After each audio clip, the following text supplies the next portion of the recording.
Okay, so it's 2 o'clock. Let's start. For those of you who know me, my name is Marsha Gomes-Mckie, and I am the founder of Caribbean Books Foundation. I'm also the regional advisor for Caribbean South for the Society of Children Book Writers and Illustrators, which is what I'm doing this series under. The Society of Children Book Writers and Illustrators is an international organization. It has a membership of about 80 regions around the world. In every country, in the US, I think there are regions by state. So when you join the organization, what happens is that you can go to events throughout the country and throughout the globe. So it's a membership organization for children creators. There's a community of writers, illustrators, and they extended it to translators, publishers, librarians, any sorts of advocates and other industry professionals. It was founded in 1971 in the US, and it has over 20,000 members. And I always say this is where all the networking and deals happen. The Society of Children Book Writers and Illustrators has two big conferences a year. One in person. I think they have opened that conference right now in New York, and that will be next year, February. So people start booking all now. And then one is online because it's a global organization. So you get the online. The online usually happens in August, which went already for the year. So it really is a place where if you want to get a book deal, you join this organization and you network. And what I would say is it's about $90 US to join the organization. The second year was about $85 US. There's also a United Nations discount half off, but Trinidad and Tobago does not get that for developing countries. We don't get that discount. But some of the other countries in the Caribbean would be able to get that discount. I would suggest you join us, but I would also suggest that you prepare for it. So when you join the organization, you should have a manuscript ready. You should, so it shouldn't be because you're paying to join the organization. It shouldn't be that you're just spectating. You should have, if you're an illustrator, you should have a portfolio of your illustrations done. You should have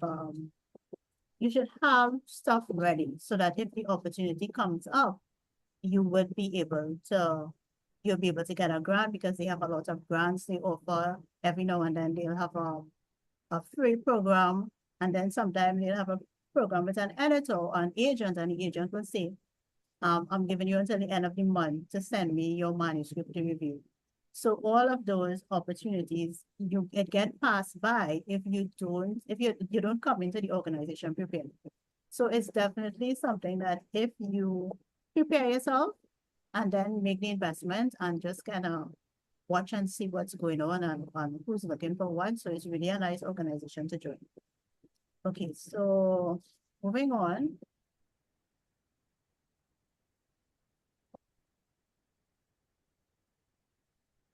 We will look at what is folklore. Folklore is made up of age-old traditions, music, stories, and superstition that define a culture or region. So it really is something that is specific to a region. So Caribbean folklore is specific to the Caribbean. Like Greek mythology is folklore because it's specific to Greece. So any area that has stories that is not worldwide is considered folklore. And folklore is music as well. Folklore is superstitions, traditions. Folklore could be a lot of different things.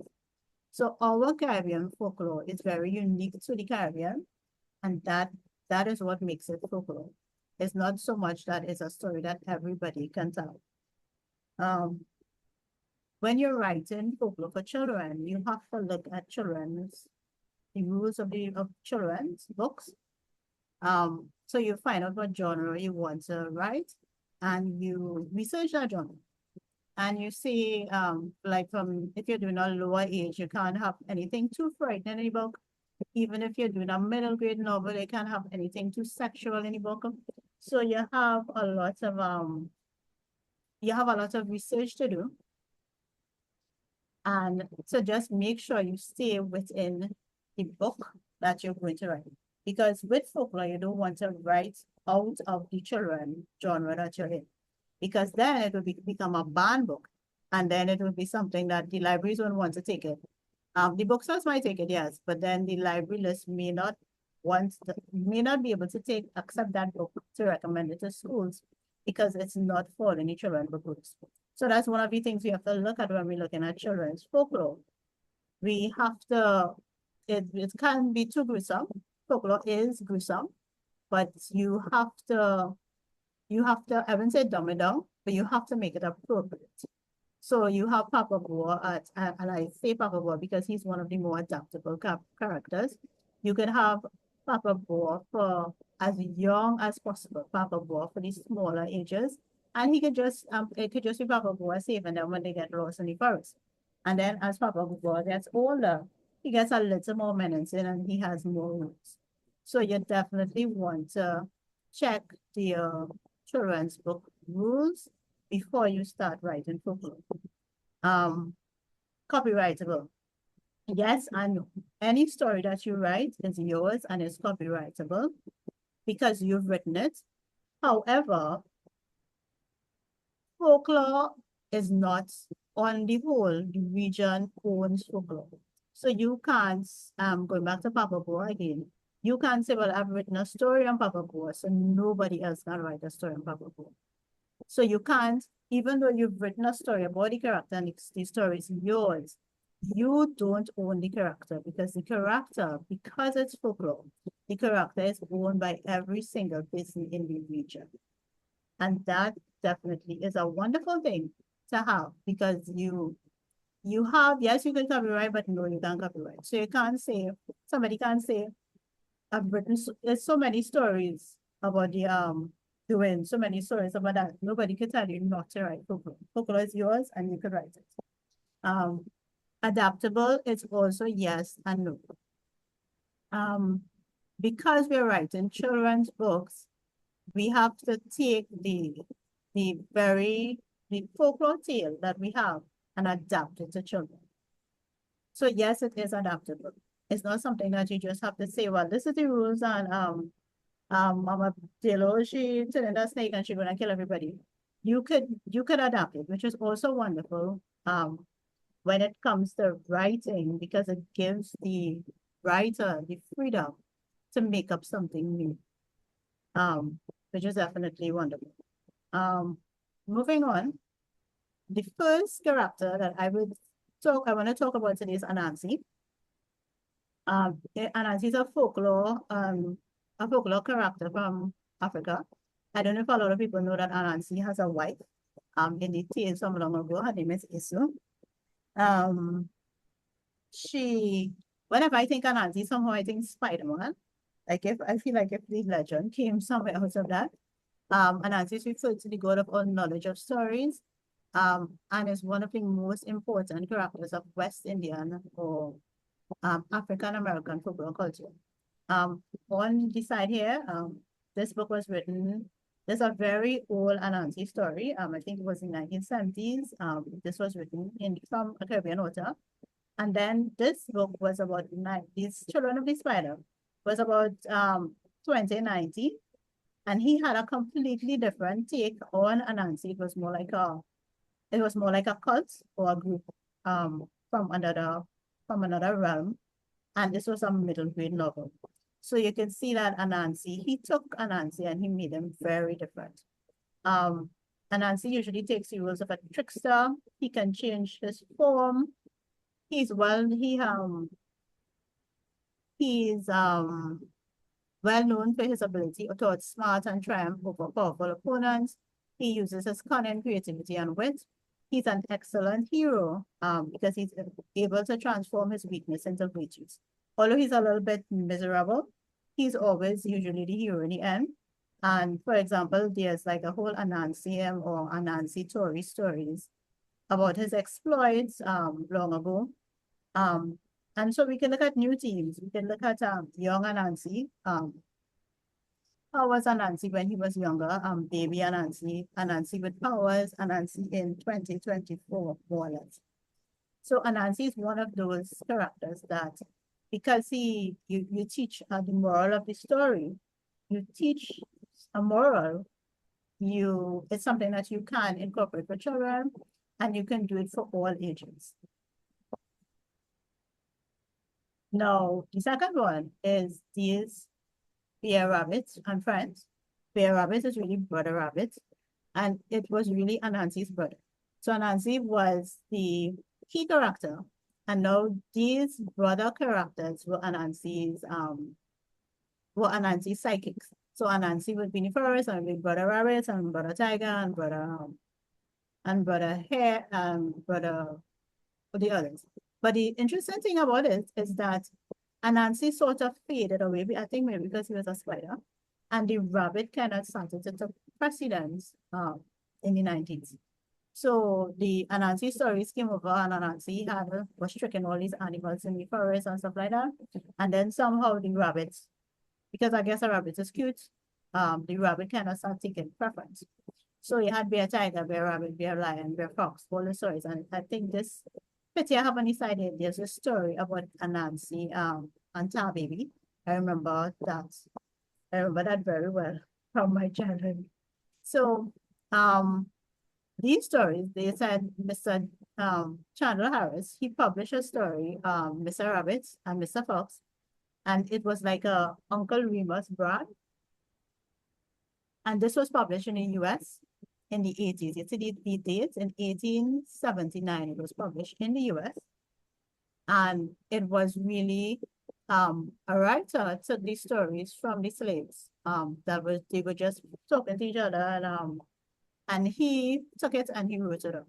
So the oral story, this is one of the first oral storytelling that was written down, and these are the same stories from the Caribbean. Now, it has been proven that these Uncle Remus stories reached England, and so Brother Rabbit eventually inspired Beatrix Potter, Peter Rabbit. So you can see how this Brother Rabbit and his friends kind of evolved.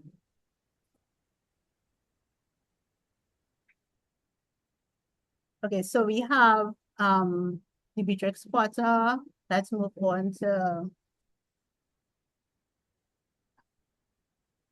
and these are some pictures. These are usually the Bear Rabbit stories. These sort of and then this is a writer from St. Lucia, and I just love how she incorporates her characters in her pictures. So here she's talking to, and then she'll have them, one with them behind her back. She really, I noticed, and I really like how she incorporates the characters. And then these down here would be would definitely be new. This is a new style of character drawing. So if you have to do anything today, it definitely would be this sort of characters that you're drawing.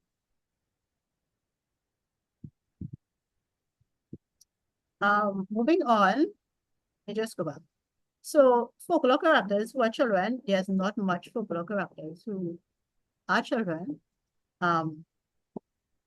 Doings, of course, are children. A doing is a spirit of a baby or a young child that has died before being baptized or christened. Their spirit stays on earth and plays in the forest and roams the earth forever. Their feet are backwards and their heel is facing the front, and their knees are also backward. They wear big floppy hats to hide the fact that they have no faces, a small mouth, and they usually have no eyes because their hat is very low down on their face to hide the fact that they have no eyes. They are very mischievous, and they play pranks on people. They roam graveyards pretending to need help, and they seem to enjoy leading people astray until they're thoroughly lost. This book down here, The Whisperer's Warning, featured doings, Danny McLean. And the nice thing about it is one of the doings was a good doing, and she actually saved the boy. So there was this pack of doing. So, and I thought that she had a very interesting twist in it, because what she did is she gave each of the doings personality. So, it's like like the seven dwarfs, one playful, one, one bashful thing. She gave the doings personalities. So that all of the doings weren't just these mischievous people um trying to do the children wickedness. And one of the doings actually was the person who actually saved the boy. So I liked how she approached the doing story. Not just having a band of wayward children, but she gave each one of them a personality, which was really nice. Usually the protection for doing is you don't call the name of the child outside, especially at night, because a doing can copy the voice of a parent. So if you are a child, you were always told not to answer anybody who called you at night. You have to go and find the person and make sure that is the person calling you. So the doings is usually is a very nice character to write, because doings are children and they could lure the children away, and it's very but it's also something you have to think about the age group. And then this group of children are very tech savvy. So you definitely I would love to see a story with a little more tech than just roaming the bush, or a little different different games. So it definitely is something that we could look at when it comes to doings. The next folklore that is a child in Jamaica, there's a story. It's very much like the rolling calf story. Of a three-footed horse and a whooping boy. So the three-footed horse is a spirit that it has poisonous breath. It kills a victim by blowing hot air on him, and it can outrun anything, even though it have 3 feet. The horse likes the moonlight, and it wouldn't kill you if you're hiding in the shadows, but if you come out and it sees you, it will try and gallop and kill you. But this story is one of the few stories that the horse has a friend, and the friend is a whooping boy. He's a wild jungle boy, and he makes a loud whooping cowboy song. And he's said to be the ghost of an enslaved boy who died tragically. And together they come out at night and they ride through the forest, and they don't really seek out people to kill them. But if you are in their sights, they will trample you. The horse can usually be evaded by climbing a tree or hiding. The boy is different. So this story, I think, has potential, because a writer could just go deeper to say, how did the boy and the horse meet each other when they were alive? Did he die because he was saving the horse, or why did the horse have a tree leg? There isn't a lot. There is the story, the folklore, but there's not a lot of backstory. So this is definitely something that somebody could take and they can work with. Where's this boy's parents? How did he become a jumbie or a duppy? And how is he and this horse linked forever? So it really is an interesting story coming out of Jamaica. So other than doings, you have this story that is actually of a boy. Moving on. Well, fairy maids and mermaids. I think this is one of the most popular children. Children love the ocean, and they love mermaid, and they love the pyramids. Usually in the Caribbean, we have a little twist. The mermaids, especially mermaids of Tobago, they were all men. They were not women at all. They were only men. So, and they live deep in the ocean, and they have like their city, and in the evening they would come, and they would and then they would meet the pyramids. The pyramids were mermaids who could walk out of the water. So they have a tailwind in the water, and then they could walk out and go to the rivers, they could go to the waterfall, they could go to the mountain pools. So in the Caribbean, we have a twist when it comes to mermaids. So we have pyramids, which is only female, and we had the mermaids, which was only male. So the upper body is normal mermaid, the upper body is human, the bottom is a fish. And it definitely is something that you could look at mermaids because we have this interesting twisted, we could develop it more.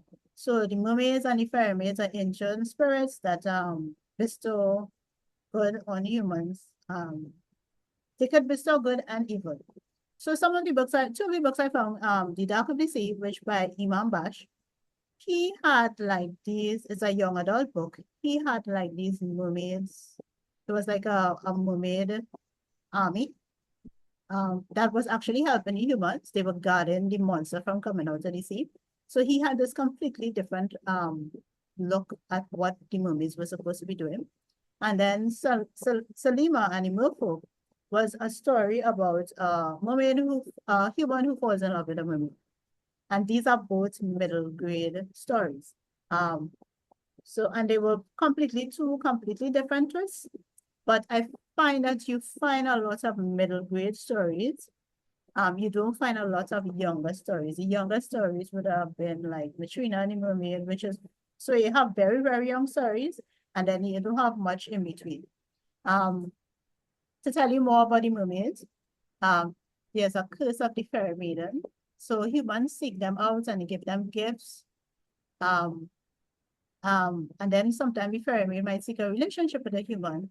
And if the human does not want a relationship with the fairy maid was set up for the human under a love spell. And if it doesn't work, she could steal his shadow and leave him demented. So you see that in this folklore, they have a lot of pieces of like from Peter Pan stealing the shadow. It has a lot of pieces of other folklore from other places. It also says that if you are cursed by a fairy maid, you go to the river with your friends and family, and you plead to the river. And when you plead into the river, you plead into Mama Dale for your shadow to come back. And then you leave and you don't look back. The next thing is to get out of relationship with a fairy maid, you need 2 pairs of shoes.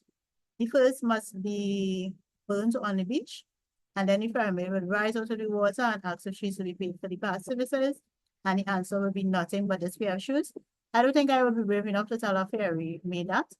I think that was madness. The second must be thrown into the waves, and it feels like it would bring out, it feels to me that this would aggravate, this is going to be a little bit of madness. But this is the legend of the fairy maids and the mermaids, as said in the Caribbean. So it's up to you now to actually look at your target, to actually look at your target group and to see how you can fit that story into there. Then we would look at if anybody has any questions. You could ask in the chat.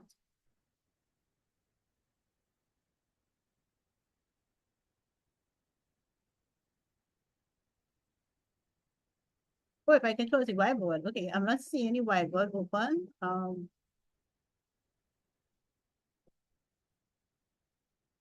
So is the whiteboard still open or is it closed and you see the presentation? I'm not seeing the whiteboard. I'm seeing folklore who target children and folk. Okay, lovely. Okay. I think maybe that was beforehand. I was just checking the chat. Okay, so then we have folklore characters who target children. Most of them are foe and not friends. So we'll go through those. So these are usually the villains in your story. These are usually the antagonist, the person who's coming after the children. So these are usually those people.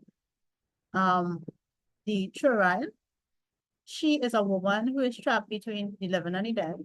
It's more of a Southeast Asia, India, Bangladesh, Nepal, Pakistan. And it was brought over by the indentured laborers. Her death is no accident. She died during childbirth, or she was pregnant when she died. And more or less she was either murdered or yeah, or she committed suicide. Um, and now she's a zombie and she's in the state of everlasting grief from losing her child. So she walks around at night in this long white dress, unkept hair, and she's crying for a baby. Some versions of this folklore says that the child died as well. Others says that the child is alive. So if the child is alive, she wants the child. So she's trying to take the child away for the child to be hers. Sometimes she can be seen carrying a baby in her arm and the baby just crying, crying, crying, crying. And so some people say they would mistake the song of a cat crying at night and they would say, yeah, a child is passing. And she is a vengeful spirit. She has died or she has been murdered and she is seeking revenge. And she's particularly targeting her husband or the males in her family. And she preys on other pregnant women because she's jealous. So she starts to hunt other pregnant women and she starts to, they say that if your baby's crying a lot at night, that she's there staring at them and making them cry. Um, so this is a very, I'm not sure how to make this character a nice character. She seems very villainish, but she also has a very sad backstory that she's just sad and she's there and she's crying and she's just in grief. Um, so it definitely is something that I would say it's a storyline for older children, not so much younger children. I mean, writers are wonderful and you might be able to change this in such a way that you could put it for younger children. But she's definitely very much a villain. She isn't the evilest of villain, but she because of her situation, she's a villain. Um, they said that you need a special ritual at burial for a woman who dies in childbirth. They would usually do a special ritual at burial. And you would place the unborn child in the coffin with her so that she doesn't get up and look for the child. It also says that she avoids water. So living near a river, crossing a river, going on a boat, you could get away from her. So the thing that she doesn't like is water. And this is definitely a story that is very in South Trinidad, and it's a folklore that they brought from India and it's still very alive and well in India. And I think it's really because of domestic violence, women dying, and they just said she will come back and haunt you for as long as you can think about it. So this is, I think she's an excellent villain. You just have to figure out your how to write her. The Heartman, sometimes we call him the Black Heartman, and he is from Barbados. And this story is actually very specific to Barbados. I haven't really heard it in Trinidad or any other Caribbean country. This is like a Barbadian folklore. The most interesting, and it makes me think of the lodge. Yeah, and the thing is, there's not one heartman. There's a society of heartmen. So with these heartmen, you don't know what they look like. They are this society of heartmen. They're sold their souls to the devil in exchange for money. They're good. They are wonderful businessmen. They are human, so they are not zombies, which is also interesting. Um, and it's a deal they make with the devil, and they must provide the devil with a quota of actual human hearts.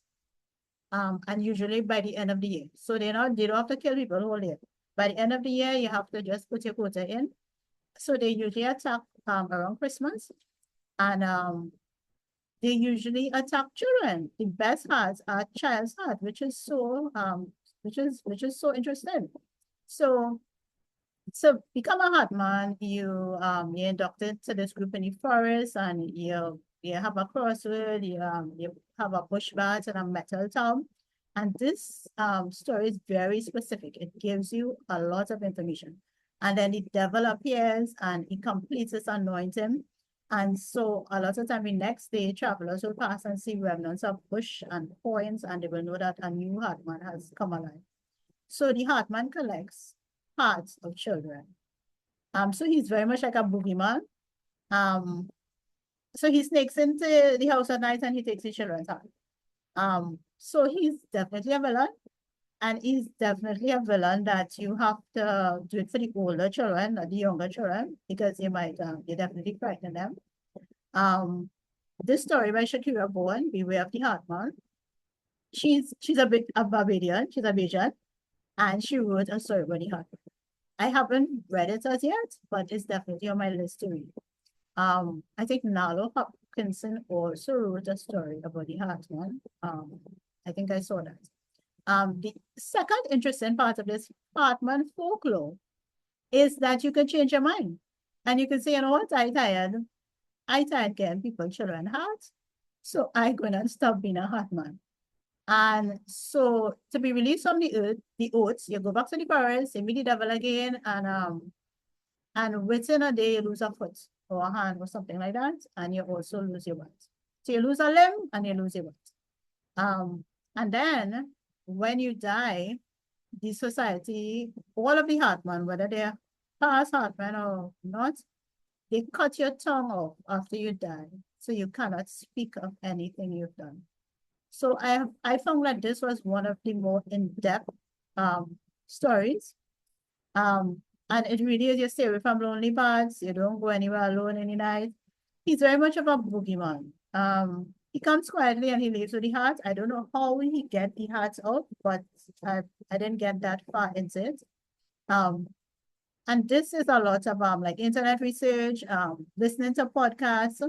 There's a there's a Barbadian podcast that I listen to and I got a lot of information. This reading other people's blog, reading stories, just old folklore books from the library, just getting as much information as I can. The next interesting thing about the Hartman is that there's a lot of white mice in his home and wherever he lives. So that's a sign that gives him away. So if you go in a business place and you see a white mice outside, you know that he is dealing with spirits and stuff like that.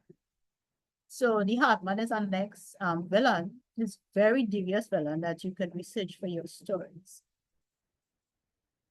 And moving on, just the normal zombie or duppy is usually a very good, it's usually a very good villain because a zombie doesn't always have a lot of rules. And he's open game.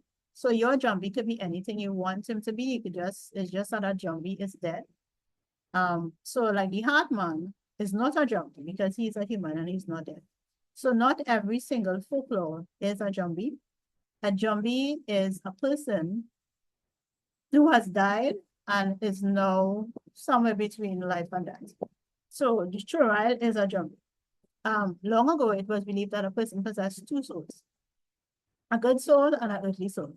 So in that, the soul went to heaven to be judged, and the earthly soul remained for 3 to 9 days, which is why we do the week. Depending on what Caribbean country you belong to, it will be a 9 days you do, or I think some people even for 12 days. And you pray over the coffin to make sure the spirit does not escape. And once you pray for those 9 days, the spirit goes where it's supposed to go. If you don't do it, they believe that the spirit will become a zombie or a duppy and they will just come out on it.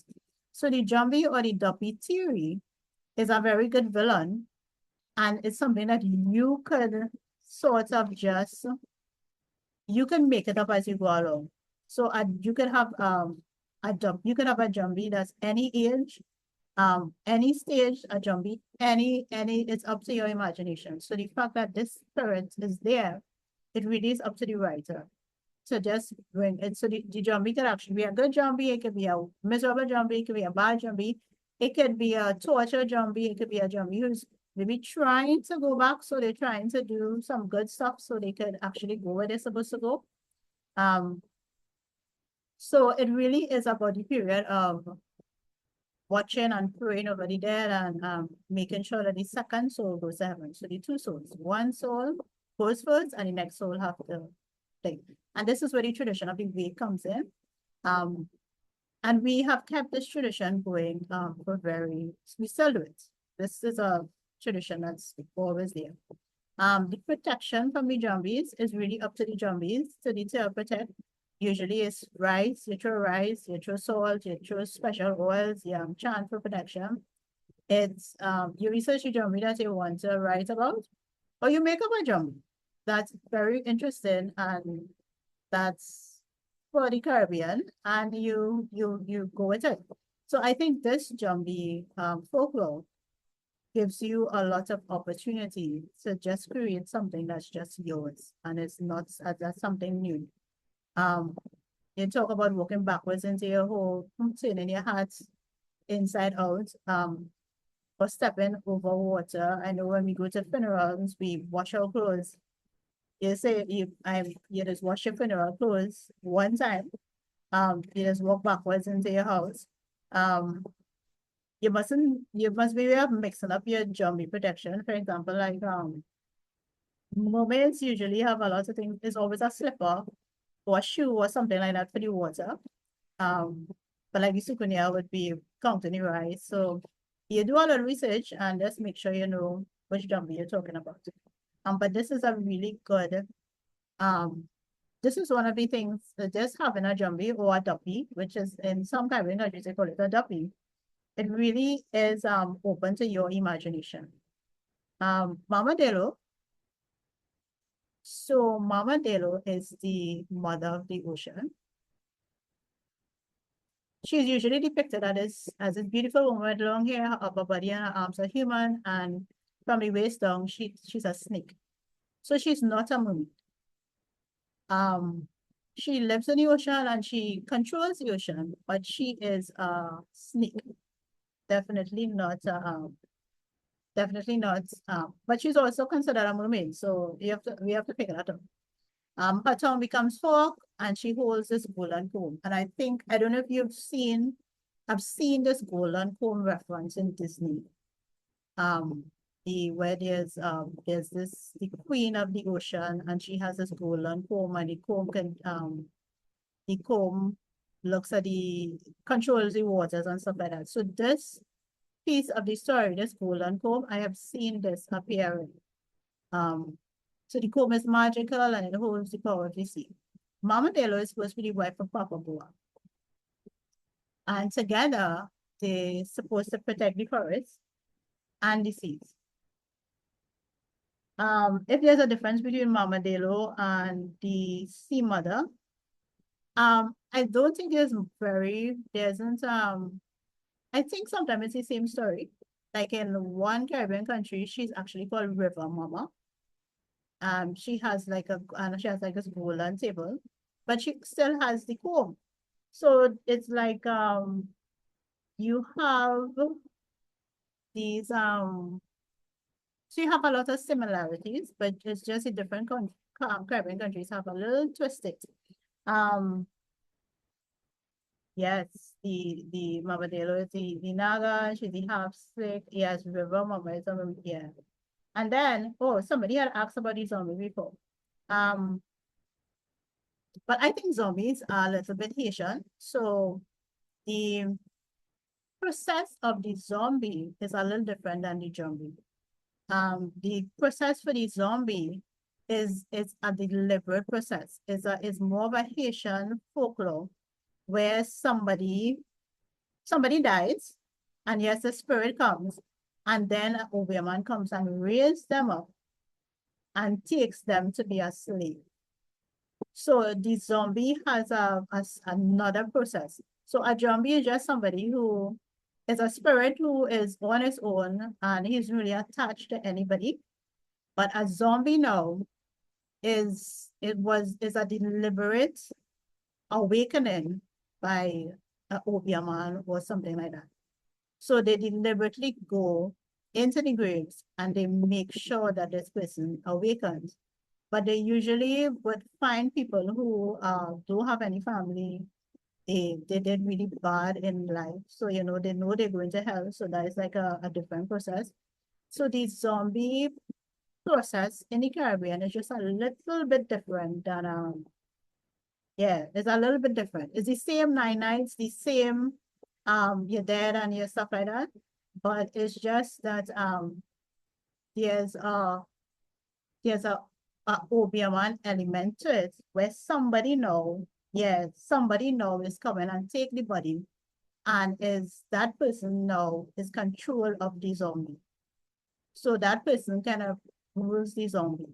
So while the zombie is more like a free spirit that just that more or less um it does what it wants when it wants, the zombie has control.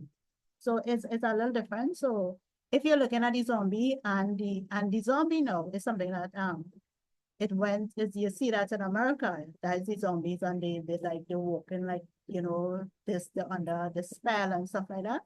So if you want to write about the zombies as opposed to the zombies, the the Caribbean zombies are a little more wayward and they do what they want. They don't really answer to anybody. So it definitely is a little different. Um, yeah, and well, I think River Mama has is more like a mermaid, but she also has this home and she also is the queen of the ocean and stuff like that. So I think the stories is like it's the same concept, but the different countries have it's a little bit different. So like in Trinidad, we have Mamadelo and she has the snake tail. But when you go further down, you find that Mamadelo is more like she's more of a mermaid than a snake. So and she lures hunters in deep into the swamp and fishermen out at sea. She's a lot more dangerous than Papa Boa. She's very protective of the ocean and the rivers, and she she will kill you. She is Papa Boa might teach you a lesson, but she definitely is somebody who will exact revenge for anything that you've done to the mountains and the rivers. And they say if you're lucky to see her singing silent songs on afternoon, she'd be sitting on the water's edge. And they usually say if you see a fish jump out of the water, you always wait to see it go back in because it could just be Mama Delo passing by. Um, she's the more dangerous of the pair, definitely. And usually when you make a plea to the ocean, is you're making a plea to Mama Delo. And for protection again, it's believed that you take off your left shoe, you place it upside down on the ground and walk backwards all the way home. So usually anything that deals with the ocean, I've found that the shoe is either the one slipper or the upside down shoe or something like that. Um, if she corner you, compliment her and just hope that all goes well.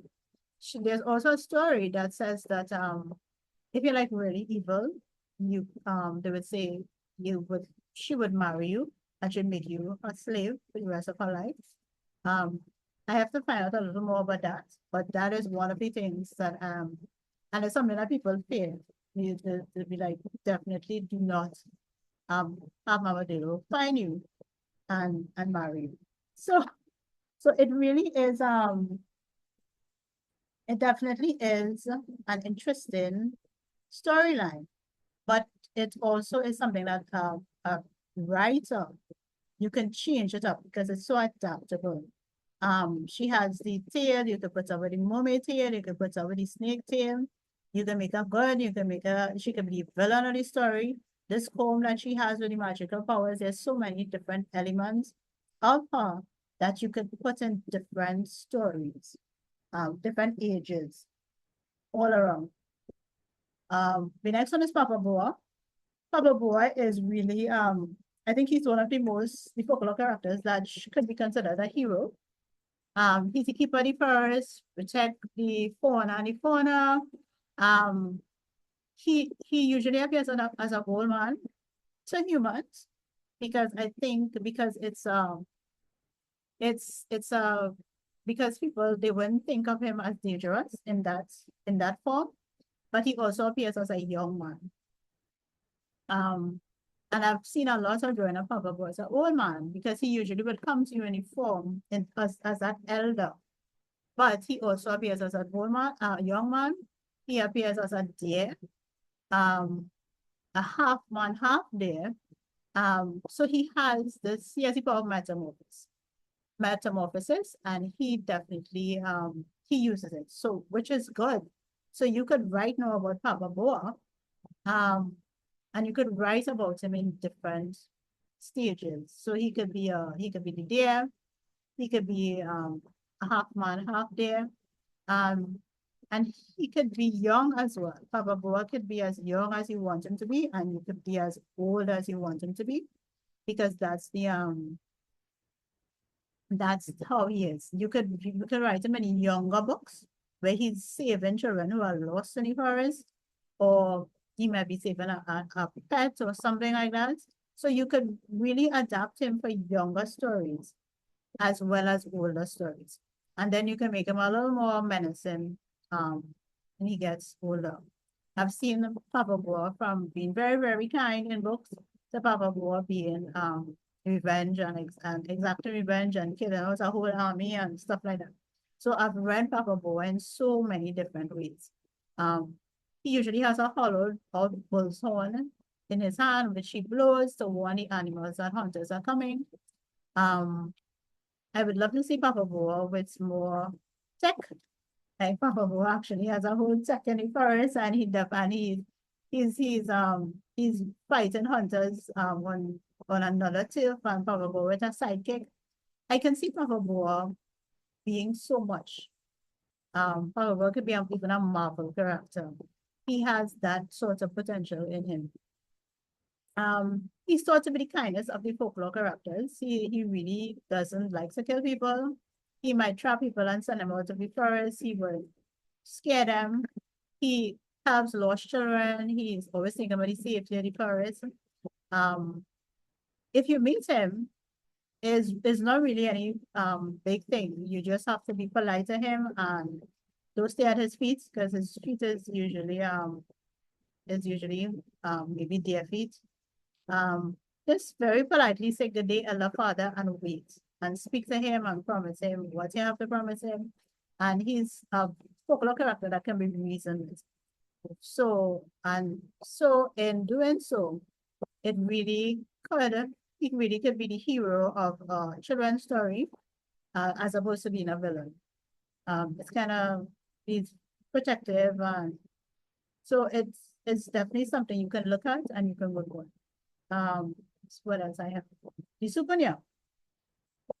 The Sukunya is from my childhood. Oh my gosh. I think I spent a lot of time looking for the Sukunya when I was small.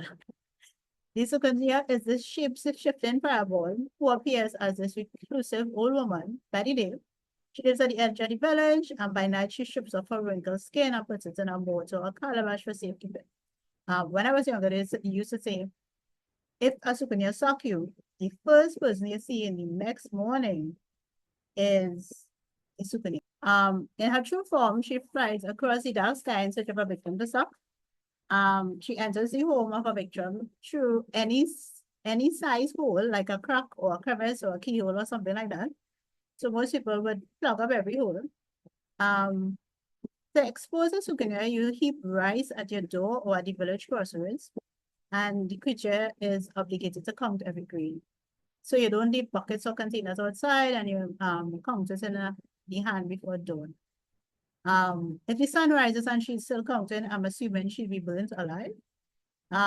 She begins to transform, and you can grab her and make her show you where her skin is. The next thing is the skin itself. If you put salt on the skin, I think she'll die. A lot of the skin is considered a treasure of women. So they would look for a souvenir, they would look for skin, and they would keep the skin. I'm not too sure what they did do with the skin, but I read a lot of stories of people looking for a souvenir to find a skin. But I'm not too sure what the skin does if there's no souvenir there. But if she doesn't have her skin by dawn, she would perish. She has to put her skin back on. And as I was saying, like when I was younger, they would say that if a sukanya suck you at night, the very, very, very first person you see in the morning is the sukanya, because they like to come and watch you. Which to me was really freaky. So a sukanya is a villain, but I've read stories where the sukanya was like a tortured soul, and she didn't want to be a sukanya, and she was actually helping the children. So you could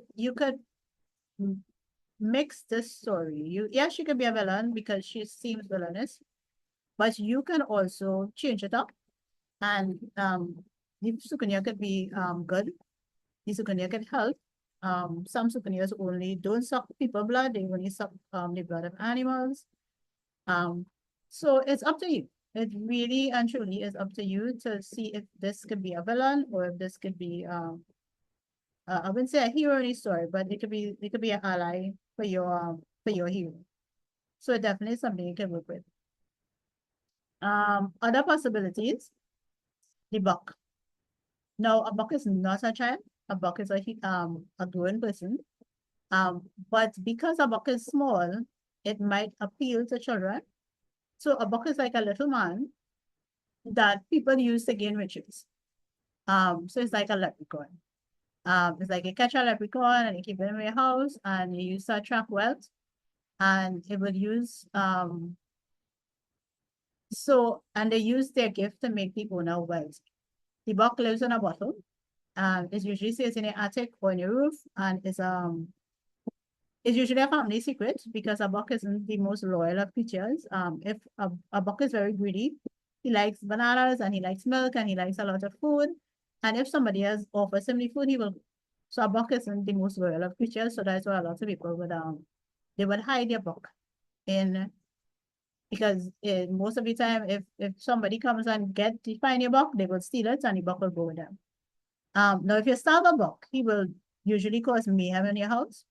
He will pelt things and he will make things fly about your house and stuff like that. So you can't starve a buck at all.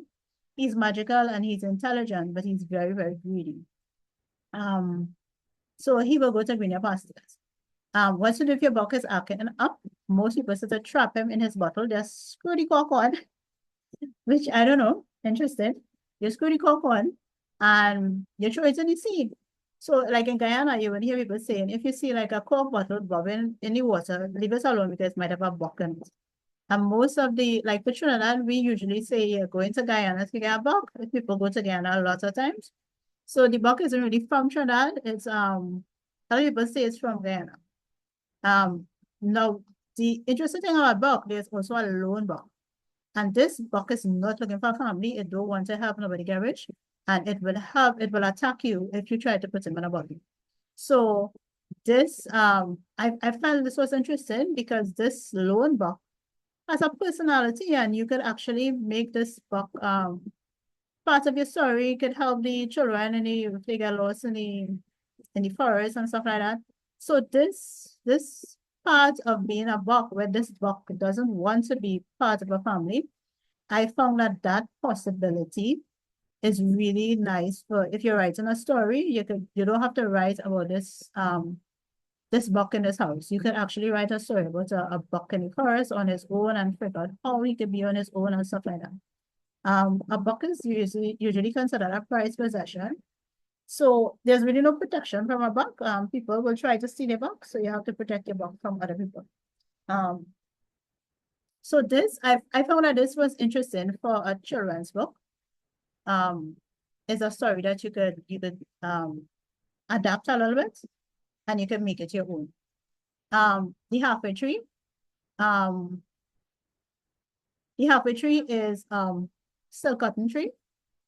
It's sacred to the Mayans and is regarded as having the souls and spirits of jumbies and all the jumbies and all the duppies. So it's like a magical realm. And it's definitely a tree portal. One of the first stories that I encountered with this halfway tree was this book, Lalo Hopkinson, Midnight Robber, where people were actually being sent over the halfway tree. And you couldn't come back.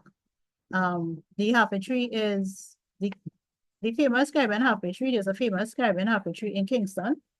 And there's a village, a town halfway tree.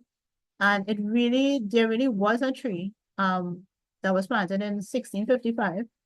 And it literally survived until the 19th century. So 200 years the tree survived. And it was just this big tree in Jamaica. And it was said to be the gateway to the underworld and a portal to other realms. Usually, you wouldn't dare cut down a silk cotton tree because they would think that they said that every single silk cotton tree in the world is linked by its roots. So you will awaken the spirits. And if it is you had to cut it or even trim it, you would like throw like a little bit of rum or something like that for these to appease the spirits. Before you even think of cutting it down or anything like that. So this story is very wonderful. This folklore storyline is really wonderful for children because you could go on the next side of the halfway tree and you could write about what's happening on the next side of the halfway tree. And you can make it up on your own. Because there isn't really any rules when you go over the halfway tree. Usually you have like a priest or something or a Vedic, and they open the halfway tree and they put you over. But when it comes to what's on the next side of the halfway tree, where it have the zombies live and everybody, Papa Boy is supposed to be over there and all the other zombies supposed to be over there. And before they come over into the world, that is where they live. It's up to you. And you can make this world for any age group. You could change it for any age group and you can make it into something that children end up in the next side of the halfway tree, what happens and how they come back. So this is definitely a other. It is not folklore about children or mention children, but it's something that you can work with to make your children's stories more interesting. So it's a tree that's a portal or a realm to somewhere else. And you can definitely work with that. Let's see any charts. Yeah, this I didn't hear about the sandbox tree. I would look at writing that down and I will check that out. The sandbox tree definitely. I could do some research on that because I'm always looking for new characters or new folklore from the Caribbean to add to my collection. So I'm gonna write the sandbox tree down. This one is Iluska. And I chose it because children really like the sea. And if you're doing a sea story with mermaids, you need a villain. And Iluska is like a scared sea monster. It's a shark on the top and it's an octopus on the bottom. So I would love to rename it too. Not just those guys are interested in, but I would love to rename it to something else. So the upper part here is a great white shark and the bottom is the octopus. It strikes by pulling boats below. Some people say it's a drunk woman who turned into a beast and now she's mad and she's pulling boats below. Some people say it's a water dragon, it's a kraken, it's a megalodon. A lot of different things. And this folklore usually is in a lot of the like the Bahamas and the more ocean like Caribbean countries, you would find that this muscle is there. Um so so it's a shark mixed with an octopus and it just goes around the ocean and looking for souls and they pull you down. There isn't really any protection against it. I mean, if your boat gets pulled down by an octopus, you really can't do nothing about it. But it definitely is a villain for your mermaid stories. If you're writing a mermaid stories, and another one of them is the Masakura Man. I wrote about my book Makila in Mavadelo's Underwater Kingdom. I use this character as one of the villains. He's just this large, hairy creature, giant, sharp teeth and large hands. He's always angry and hungry. And I think this folklore character came about after slavery, when these slaves went into the interior, they made up folklore to stop boats from coming to look for them. So they would mash up the boats and stuff like that, and then they would spread a rumor and say, have a monster, don't come inside of here. So it definitely is. You could check the original the folklore character, but he is just this really huge monster. It comes out at night, and he pulls the boats apart and he eats the occupants without remorse. So it definitely is something that you can put in a children's story because it is like other characters. He's just a monster and he a mindless monster. It's not really something you can give a backstory, or you can give him a backstory and you can figure out what's the origin of this. It's a Masakurama and it's really from Guyana. He cannot be reasoned with. The only person that really could control him is Mama Delo with her coal. So what she does is she puts him to sleep. And when he goes to sleep, he kind of looks like part of an island. So it definitely is something that you can use in your stories, and you can change them up a little bit, you know, according to how what sort of monster you want and stuff like that. So I'm giving you, I give you a lot of villain material, and I give you, I'm not sure I've given you a lot of hero material, but I guess the heroes are definitely children. Um, so what we have to look at for folklore stories in the Caribbean is just changing the narrative.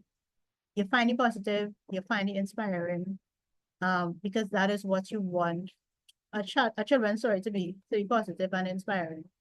Um, and the lovely thing about it is that you have all these folklore characters and you could write them differently. So yes, you know their basics, but now you can actually change them up and make them a little and make them different. You can make them good, like you do it. You can make it doing good. You can be if they want a villain, leave them as a villain. But you could look at them and you could make them better. Um, think about your genre. If it's a very more like picture book, then I would say go more for Papa Go and Mamadero saving the forest and saving the ocean and stuff like that. The older children, you could do a lot more and talk a lot about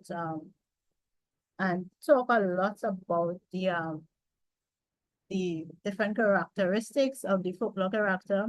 They can get a little more in depth with it. And the other thing to do is read in your genre. Um, if you're writing in a particular genre, you read in your genre and then you write accordingly. And you also visit bookstores and libraries and see what they have on the shelf. Just because they have a book on the Massacre Raman, that don't mean you don't have to write a book on it. And when you go to the library and the bookstore, check I usually check the paper inside the library to see to see when was the last time it was borrowed. So you can see if people are actually reading the stories. And you could if sometimes I'll go and ask the librarian, do people come and ask about a specific topic and what is the books do you recommend for them? Because that's what they're there for. I just think a conversation with them and I say, so like if you have Peter Rabbit, what is the best Peter Rabbit book you have? What's the book that is always moving on the shelf? And you could ask them that in the bookstores as well. You see a book and you say, how well does this book sell? So you're getting marketing information. Um, because you thinking when your book is finished, you're going to put your book on that shelf as well.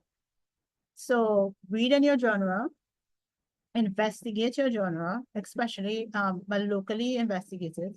By just going to bookstores, going to libraries, checking and see what people and also asking the children in your age group. Like if you have teenagers at home and stuff like that, ask them, see what they're reading and stuff like that. So it's definitely for folklore, you have to change your narrative.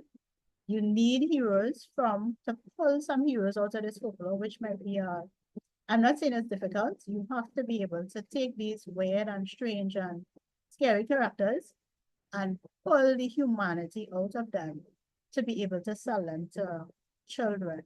Because you don't want to have to write, you don't want to write an entire children's book and then you haven't because you haven't written in your genre, you haven't written for the age group. It's not something people are willing to sell.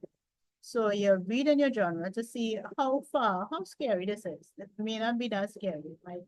So you have to make yourself a little less scary if you want it to be in that genre. And these are two pictures I found. I really love this fact that this is a Lagahu, this wolfman, and he's leading each children out to the cemetery. I found this was one of quite interesting. I said this is a nice story to write, and they look so trusting of him. And then this mermaid over here is saving the children from, I guess, a shipwreck. So it's like this. When I say changing the narrative, you take a character that's really supposed to be scary, and you're giving him some sort of depth, and he's some sort of character for children to be able to relate to him or her.